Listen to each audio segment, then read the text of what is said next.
అసలు singing dancing ఎలాగో అలాగే ఈ మామిడి పండు తినడం కూడా ఒక కళ.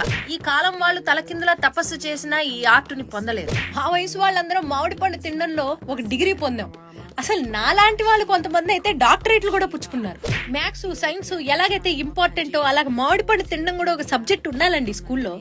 శుభ్రంగా తొక్కలు తీసుకొని ముక్కలు తరుక్కుని తింటే అది మామిడి పండు తిన్నట్టు కాదు.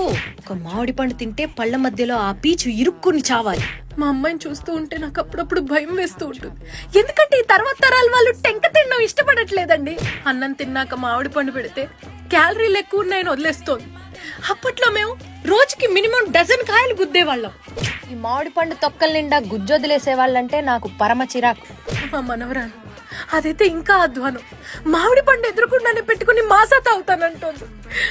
ఆ కష్టం పగవాడికి కూడా రాకూడదు. అసలు ఒక టెంక తింటే టెంకకే డౌట్ రావాలి, నేను టెంకనా నిర్మలమ్మ గారి తలకైనా అని. అది ఆర్ట్ అంటే.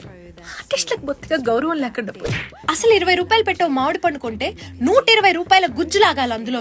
ఒక రసానికి కన్నం పెట్టి తింటే ఆ పండుగ కూడా తెలియకూడదు రసం ఎలా మాయమైందో. ఒక మామిడి పండు తినడానికి రైట్ టైం ఏంటమ్మా అని అడుగుతోంది నా కూతురు.